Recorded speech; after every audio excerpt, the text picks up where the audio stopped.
નમસ્કાર વિદ્યાર્થી મિત્રો, આપ સૌનું સ્વાગત છે બાયોલોજી વિડીયો લેક્ચરમાં। આજે આપણે ધોરણ 11ની અંદર ચેપ્ટર નંબર 13 જેમાં એટીપી અને એનએડીપીએચના ઉપયોગ ક્યાં થાય એની વાત કરવી છે। આપણે જોઈ ગયા કે પ્રકાશ સંશ્લેષણની પ્રકાશ પ્રક્રિયા છે જેમાં એટીપી અને એનએડીપીએચનું નિર્માણ થાય છે, તો આ ક્યાં વપરાય છે? તો એટીપી અને એનએડીપીએચનો ક્યાં ઉપયોગ થાય છે અથવા ક્યાં ઉપયોગમાં આવે છે તે વાત। હવે આમ પ્રકાશ પ્રક્રિયાની વાત કરીએ તો પ્રકાશ પ્રક્રિયાની મુખ્ય નિપજમાં એટીપી, એનએડીપીએચ અને ત્રીજું O2। હવે આમાંથી ઓક્સિજન છે એ O2 હરિતકણની બહાર પ્રસરણ પામી જાય છે, જ્યારે એટીપી અને એનએડીપીએચનો ઉપયોગ ખોરાકના નિર્માણમાં, આહાર અથવા તો ચોક્કસ રીતે શર્કરાના સંશ્લેષણમાં થાય છે। એટલે આ બેયનો ઉપયોગ શેમાં થાય છે? તો કે શર્કરાના સંશ્લેષણમાં। ઓક્સિજન ક્યાં જાય છે? તો ઓક્સિજન હરિતકણની બહાર પ્રસરણ પામી જાય છે અને વાતાવરણમાં ઓક્સિજન મુક્ત થઈ જાય છે। તો એટીપી અને એનએડીપીએચનો ઉપયોગ શર્કરાના સંશ્લેષણમાં થાય છે। શર્કરા આના નિર્માણમાં એટીપી અને એનએડીપીએચનો ઉપયોગ થાય। કેવી રીતે થાય છે, ક્યાં થાય એની આપણે વાત કરવી છે। તો પ્રકાશ સંશ્લેષણમાં જૈવ સંશ્લેષણ તબક્કો કહેવાય, જે શર્કરાનું સંશ્લેષણ છે, શર્કરાની નિર્માણનો તબક્કો છે, એને જૈવ સંશ્લેષણ તબક્કો કહે છે। એટલે આપણે જોઈ ગયા પ્રકાશ સંશ્લેષણની અંદર બે તબક્કા છે, એક પ્રકાશ પ્રક્રિયા અને બીજો જૈવ સંશ્લેષણ તબક્કો। હવે જૈવ સંશ્લેષણ તબક્કામાં ખરેખર આવું થાય છે, આ કાર્બન ડાયોક્સાઇડનું રિડક્શન થઈ અને શર્કરાનું નિર્માણ થાય। એટલે શર્કરાનું સંશ્લેષણ જૈવ સંશ્લેષણ તબક્કામાં થાય છે। તો પ્રકાશ સંશ્લેષણનો જૈવ સંશ્લેષણ તબક્કો એ CO2 નું રિડક્શન કરી અને શર્કરા બનાવે છે, અને જેમાં એટીપી અને એનએડીપીએચનો ઉપયોગ થાય છે। તો આ પ્રક્રિયા સીધી રીતે પ્રકાશ પર નિર્ભર હોતી નથી। કઈ? જૈવ સંશ્લેષણ પ્રક્રિયા। જૈવ સંશ્લેષણ પ્રક્રિયા એ પ્રકાશ પર સીધી નિર્ભર હોતી નથી। તો એ સામાન્ય રીતે પણ કાર્બન ડાયોક્સાઇડ, પાણીનો ઉપરાંત પ્રકાશ પ્રક્રિયાના ઉત્પાદનો પર આધારિત છે। એટલે વાત એ છે કે શર્કરાના નિર્માણમાં કાર્બન ડાયોક્સાઇડ, પાણી તો જોઈએ છે, પણ આ ઉપરાંત પ્રકાશ પ્રક્રિયા સીધી નહીં, પ્રકાશની સીધી જરૂર નથી, પણ પ્રકાશ પ્રક્રિયાના જે ઉત્પાદનો છે, પ્રકાશ પ્રક્રિયાના જે નિપજો છે, કઈ નિપજો હતી? તો કે એટીપી અને એનએડીપીએચ આના પર આધારિત છે। આપણને કદાચ આશ્ચર્ય થશે, તો એ આપણને ખબર કેમ પડે કે આનું પરીક્ષણ કેવી રીતે કરવું? પરીક્ષણ કરવું ખૂબ જ સરળ છે દોસ્તો। જો પ્રકાશની પ્રાપ્યતા અટકાવીએ તો જૈવ સંશ્લેષણની પ્રક્રિયા થોડો સમય ચાલુ રહે પછી બંધ થઈ જાય છે। પ્રકાશને બંધ કરતા તરત બંધ નથી થઈ જતી। એટલે એક બાબત સ્પષ્ટ થઈ ગયું કે એના ઉપર પ્રકાશની સીધી અસર નથી થતી। તમે પ્રકાશને બંધ કરો એટલે થોડી વાર માટે જૈવ સંશ્લેષણ પ્રક્રિયા શરૂ રહે અને પછી બંધ થઈ જાય। એટલે કે પ્રકાશ પ્રક્રિયા દરમિયાન જે નિપજો બની હતી, નિપજો ખલાસ થઈ જાય એટલે જૈવ સંશ્લેષણ પ્રક્રિયા પણ ખતમ। એટલે થોડા સમય બાદ એ બંધ થાય છે, અને જો ફરીથી પ્રકાશ આપવામાં આવે તો થોડા સમયમાં તે પુનઃ શરૂ થાય છે, ફરીથી શરૂ થાય છે। તો આમ જૈવ સંશ્લેષણને અંધકાર પ્રક્રિયા કેવી, શું ખોટું છે? એટલે કે જૈવ સંશ્લેષણની પ્રક્રિયામાં પ્રકાશની સીધી જરૂર પડતી નથી, માટે એને અંધકાર પ્રક્રિયા કહી શકાય, તો એમાં કંઈ ખોટું નથી। તો હવે જૈવ સંશ્લેષણ તબક્કામાં એટીપી અને એનએડીપીએચનો ઉપયોગ કેવી રીતે થાય છે? આપણે મહત્વની વાત એ છે કે ખરેખર આ બે કેવી રીતે વપરાય છે જૈવ સંશ્લેષણ તબક્કામાં। તો પહેલા આપણે જોયું કે ભાઈ H2O ની સાથે CO2 સંકળાય અને કાર્બોદિતનું નિર્માણ થાય, શર્કરા બને છે। એક વસ્તુ આપણે જોઈ ગયા છે કે H2O અને CO2 ભેગા થઈ અને કાર્બોદિતનું નિર્માણ થાય, CH2O, આ N, કાર્બોદિતનું નિર્માણ થાય એટલે કે શર્કરા ઉત્પન્ન થાય છે, શર્કરાનું સંશ્લેષણ થાય છે। એ વસ્તુની આપણને ધ્યાનમાં આવ્યું છે, અને આપણે આગળ જોઈ ગયા છે કે ભાઈ પ્રકાશ સંશ્લેષણની પ્રક્રિયામાં CO2 અને પાણી ભેગા થઈને કાર્બોદિત બનાવે છે। એટલે કાર્બન ડાયોક્સાઇડ છે એનું રિડક્શન થાય છે, એમાં હાઇડ્રોજન ઉમેરાય છે, એટલે પાણીમાંથી H2 હાઇડ્રોજન દાખલ થાય છે। વૈજ્ઞાનિકોની ઉત્સુકતા છે, તેઓએ આ બાબતને જાણી એને શોધી પ્રક્રિયા કેવી રીતે પૂર્ણ થાય છે, અથવા તો એ જાણવું જોઈએ કે CO2 નો પ્રક્રિયામાં પ્રવેશ થવાને લીધે અથવા તો CO2 નું સ્થાપન થવાને લીધે નિપજ કઈ બને છે। એટલે વૈજ્ઞાનિકોને જે ઉત્સુકતા હતી, એણે એ જોયું કે આ પ્રક્રિયા કેવી રીતે થાય છે, અને બીજું એ પણ જાણવું પડશે કે કાર્બન ડાયોક્સાઇડ આ પ્રક્રિયામાં કેવી રીતે દાખલ થાય છે, CO2 આમાં કેવી રીતે પ્રવેશે છે, અથવા તો CO2 અંદર પ્રવેશે એનું સ્થાપન થઈને સૌપ્રથમ નિપજ કઈ બને છે, એની કઈ નિપજ બને છે. તો આનો અભ્યાસ આમ તો દ્વિતીય વિશ્વયુદ્ધના થોડાક સમય પછી એક લાભદાયી ઉપયોગ માટે રેડિયો આઇસોટોપનો ઉપયોગ કરીને પ્રયત્ન કરાયો. રેડિયો આઇસોટોપ એટલે કાર્બન છે, કાર્બન આપણને ખબર એનો પરમાણુ ભાર 12 છે, પણ એને C14 લીધું, રેડિયો એક્ટિવ કાર્બન દ્રવ્ય લીધું, અને આવો C14 યુક્ત કાર્બન ડાયોક્સાઇડ, આવો વાયુ એક ચોક્કસ લીલની આસપાસ મુક્ત કર્યું, અને આવું સૌ પ્રથમ મેલ્વિન કેલ્વિન નામના વૈજ્ઞાનિકે કર્યું. અને મેલ્વિન કેલ્વિનનું આ કાર્ય વખાણવા લાયક હતું. એણે રેડિયો એક્ટિવ આઇસોટોપનો ઉપયોગ કર્યો બીજા વિશ્વયુદ્ધ પછી મેલ્વિન કેલ્વિન નામના વૈજ્ઞાનિકે. અને રેડિયો એક્ટિવ C14 નો ઉપયોગ કરી લીલમાં પ્રકાશ સંશ્લેષણનો અભ્યાસ કર્યો. હવે સામાન્ય રીતે કાર્બન ડાયોક્સાઇડ જે હતો એ કાર્બન ડાયોક્સાઇડમાં C14 હતું. આવો કાર્બન ડાયોક્સાઇડ વાયુ લીધો અને એ ચોક્કસ લીલ હતી, એ લીલની આસપાસ આ પ્રકારનો વાયુ રાખ્યો જે રેડિયો એક્ટિવ કાર્બન ધરાવતો હોય. અને પછી આ લીલ છે, એ લીલની અંદર એને અભ્યાસ કર્યો તો ભાઈ રેડિયો એક્ટિવ કાર્બન કયા સંયોજનોમાં છે. તો પછી અમુક સમય પછી લીલને અલગ કરી એમાંથી એબ્સ્ટ્રેક્ટ કાઢી અને એની અંદર જોયું તો રેડિયો એક્ટિવ કાર્બન યુક્ત સંયોજન સૌપ્રથમ 3 કાર્બન પરમાણુ યુક્ત કાર્બનિક એસિડ જોવા મળ્યું. એટલે એને એવું ધ્યાનમાં આવ્યું કે કાર્બન ડાયોક્સાઇડ છે એ દાખલ થાય છે, જે રેડિયો એક્ટિવ કાર્બન ગયો એના દ્વારા સૌપ્રથમ 3 કાર્બનવાળું કાર્બનિક એસિડનું નિર્માણ થાય છે. 3 કાર્બનવાળો કાર્બનિક એસિડ એટલે આ વસ્તુ એવી થઈ ને કે CO2 અંદર જઈ અને CO2 કોઈ એવા ઘટક સાથે જોડાય જેને કારણે 3 કાર્બનયુક્ત કાર્બનિક એસિડ બને. કારણ કે આ 3 કાર્બનવાળો કાર્બનિક એસિડ રેડિયો એક્ટિવ કાર્બન ધરાવતો હતો, એટલે એ સાબિત થયું. મેલ્વિન કેલ્વિને શું કર્યું, વાતાવરણમાં રેડિયો એક્ટિવ કાર્બન ડાયોક્સાઇડ નાખ્યું. આ લીલની આસપાસ રેડિયો એક્ટિવ કાર્બન ડાયોક્સાઇડ રાખ્યો. હવે પછી લીલને અંદર એ પ્રકાશ સંશ્લેષણની પ્રક્રિયાની બધી જ પરિબળો યોગ્ય હતા, એટલે અંદર CO2 ગયો તો એ CO2 કયો જાય, રેડિયો એક્ટિવ જાય. હવે એ CO2 જઈને શેમાં રૂપાંતરિત થાય, તો એ પછી લીલને લઈ અને એબ્સ્ટ્રેક્ટ કાઢીને એનો અભ્યાસ કર્યો. તો એને ધ્યાનમાં આવ્યું કે લીલની અંદર એક 3 કાર્બનવાળું સંયોજન છે જે કાર્બનિક એસિડ છે, જેમાં બધે રેડિયો એક્ટિવ કાર્બન હતો.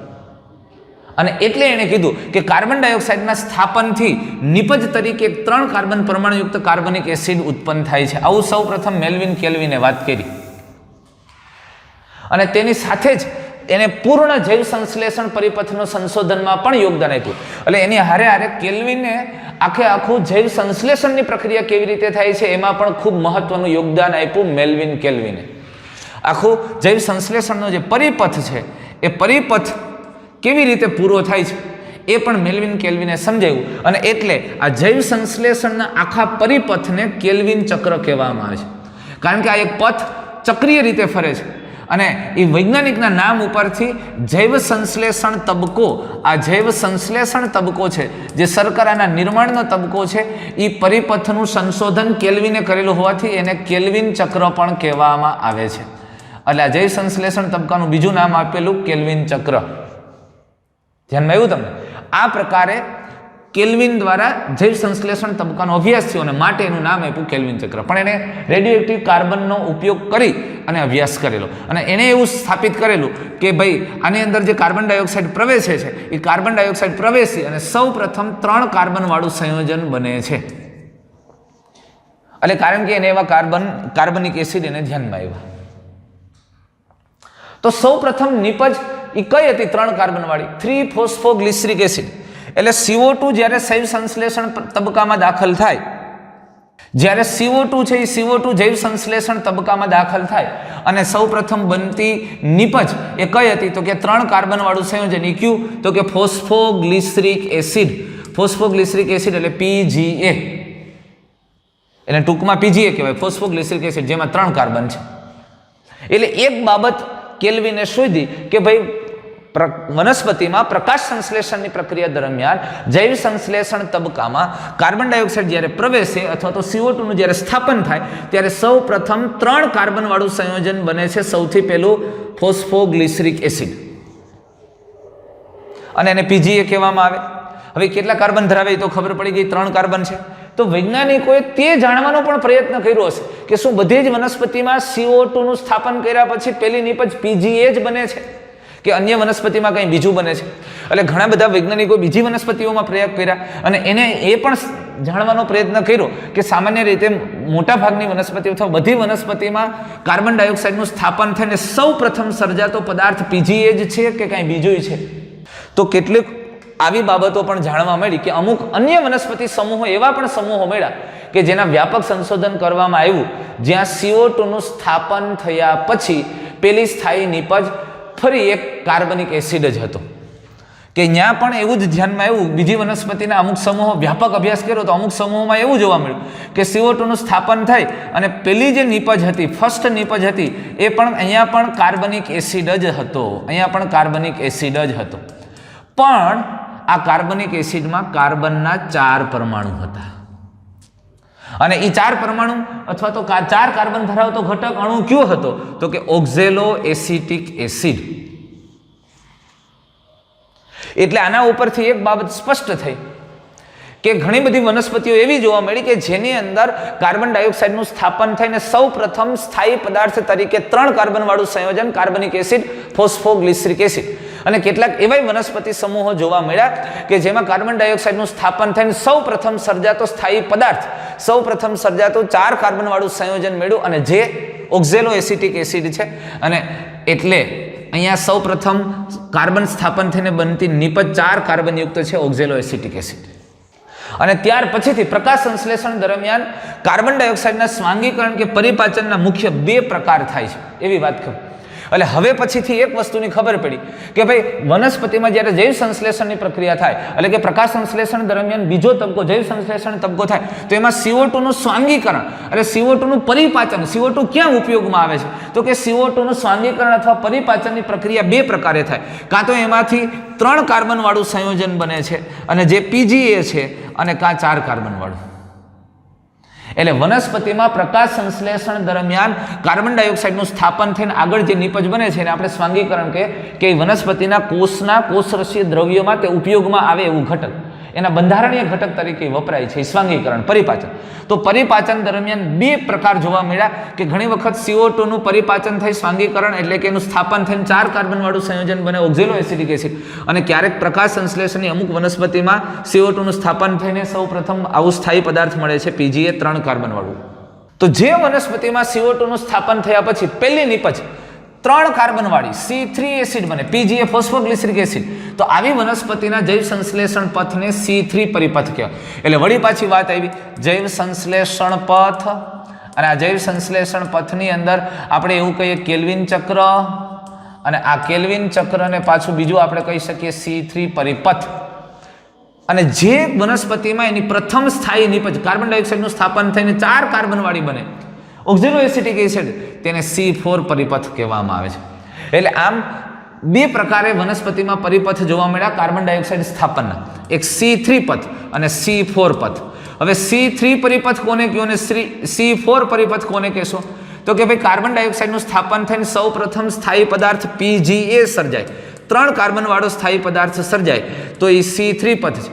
અને જો કાર્બન ડાયોક્સાઇડનું સ્થાપન થઈને સૌ પ્રથમ સ્થાયી પદાર્થ બને ઓક્ઝેલો એસિટિક એસિડ બને 4 કાર્બન વાળું સ્થાયી પદાર્થ બને તો એને C4 પથ કહેવાય. તો આમ વનસ્પતિના પ્રકાશ સંશ્લેષણની અંદર CO2 ના સ્થાપનને આધારે 2 પરિપથ જોવા મળે છે C3 અને C4. કેટલીક વનસ્પતિમાં C3 હોય તો કેટલાકમાં C4 પરિપથ જોવા મળે. તો આ બંને સમૂહોની વનસ્પતિઓના અન્ય આનુષંગિક લાક્ષણિકતાઓ પણ છે. એટલે કે C3 પરિપથ ધરાવતી વનસ્પતિમાં કેટલીક લાક્ષણિકતાઓ વિવિધ જોવા મળે C4 માં કેટલીક વિવિધ લાક્ષણિકતાઓ જોવા મળે છે જેની વાત આપણે આગળ કરવાના છે. એની ડિસ્કસ આગળ જોશું કે શું શું ફેરફારો C3 પરિપથ ધરાવતી વનસ્પતિમાં અને C4 પરિપથ ધરાવતી વનસ્પતિમાં હોય છે. પણ આમ ATP અને NADPH નો ઉપયોગ સામાન્ય રીતે અહીંયા આ કાર્બન ડાયોક્સાઇડના સ્થાપનમાં થાય છે. પણ અત્યારે તો હજુ ક્યાં થાય એની વાત આપણે નથી કરી. અત્યારે તો માત્ર ને માત્ર આપણે એની સ્ટાર્ટિંગની વાત કરીએ છીએ. ભાઈ સ્થાપન થયા પછી પેલો પદાર્થ કયો બને છે એ પેલા ગોતું. હજી તો પેલું પગથિયું કર્યું છે.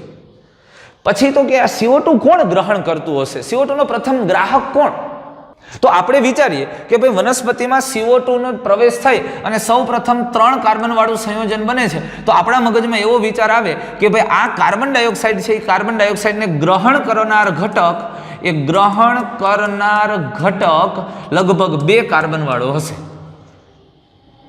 જેથી કરીને એમાં એક CO2 ઉમેરાય એટલે 3 કાર્બનમાં સ્થાપિત થાય. આપણને મગજમાં આવું જ આવે, સીધી અને સિમ્પલ વાત છે. એટલે હવે જો આપણી જાતને એક પ્રશ્ન પૂછે કે જેવી રીતે તે વૈજ્ઞાનિકો દ્વારા પૂછાયેલ હતો કે જેઓ અંધકાર પ્રક્રિયાને સમજવા માટે સંઘર્ષ કરી રહ્યા હતા, તે અણુમાં CO2 નું ગ્રહણ કર્યા પછી કેટલા કાર્બન પરમાણુઓ ધરાવે છે? તો કે CO2 નું ગ્રહણ કર્યા પછી 3 કાર્બન પરમાણુઓ ધરાવે છે. તો PGA ના સ્વરૂપમાં 3 કાર્બન પરમાણુ ધરાવતા હશે? હા, 3 ધરાવે છે, આપણને ખબર છે. તો ખૂબ જ અનપેક્ષિત રીતનો અભ્યાસ દર્શાવે છે કે CO2 ના ગ્રહણ કરનાર અણુ એક 5 કાર્બન યુક્ત કીટોસ શર્કરા હતી. ખરેખર આજે તમે સમજી લ્યો કે આપણા મગજમાં એવું જ આવે કે સૌ પ્રથમ સ્થાયી પદાર્થ 3 કાર્બન વાળો છે, તો એને ગ્રહણ કરનાર ઘટક કેવો હશે? તો કે 2 કાર્બન વાળો. પણ વાસ્તવમાં નીકળું હું, તમે જુઓ, અરે યાર, CO2 ને ગ્રહણ કરનાર ઘટક એ 2 કાર્બન વાળો નહીં, એ 5 કાર્બન વાળો હતો. તો 5 કાર્બન હોય ને એમાં એક CO2 જોડાય તો 6 થાય ને, 3 કાં થયા? અને ઈ કોણ ખબર? 5 કાર્બન વાળી કઈ શર્કરા? રિબ્યુલોઝ 1,5 બાયફોસ્ફેટ પેન્ટોઝ શર્કરા. રિબ્યુલોઝ 1,5 બાયફોસ્ફેટ સૌ પ્રથમ કાર્બન ડાયોક્સાઇડને સ્વીકારે છે. આવી સંભાવના આપણે કોઈ દી વિચારી નહીં. એ કે ચિંતા ન કરો, તમે નહીં, વૈજ્ઞાનિકોએ પણ નહોતું વિચાર્યું. વૈજ્ઞાનિકો પણ આ તારણ સુધી પહોંચવા માટે ખૂબ સમય લીધો, કારણ કે તેમને પણ નિર્ણય પર પહોંચતા પહેલા ખૂબ પ્રયોગો કર્યા હતા. તેઓ પણ એવું માનતા હતા કે પેલી નિપજ C3 એસિડ હોય તો પ્રાથમિક ગ્રાહક છે એ 2 કાર્બન વાળું સંયોજન હશે. પણ અહીંયા રોન કાઢી, રોન એકો દોડીને તીડી ટંગડી, અને તેઓએ 5 કાર્બન વાળો પદાર્થ અથવા સંયોજન RUBP ના સંશોધન પહેલા એ પણ 2 કાર્બન વાળા સંયોજનને જ ઓળખવા માટે પ્રયત્ન વર્ષો સુધી કર્યા. અને આ તો પછી ખબર પડી કે ભાઈ આ 5 કાર્બન વાળા સંયોજન સાથે કાર્બન ડાયોક્સાઇડ જોડાય છે, એ 6 કાર્બન વાળું થાય અને આના તરત જ ટુકડા થઈ જાય છે. એટલે 2 ટુકડા થઈ જાય, 3 કાર્બન વાળા, અને એ 2 ટુકડા છે એ PGA છે, ફોસ્ફોગ્લિસરિક એસિડ છે. ત્યાં સુધી તો વૈજ્ઞાનિકો ગોટે ચડ્યા હતા, એ ગોળ ગોળ ફરતા હતા, ખરું આ છે શું?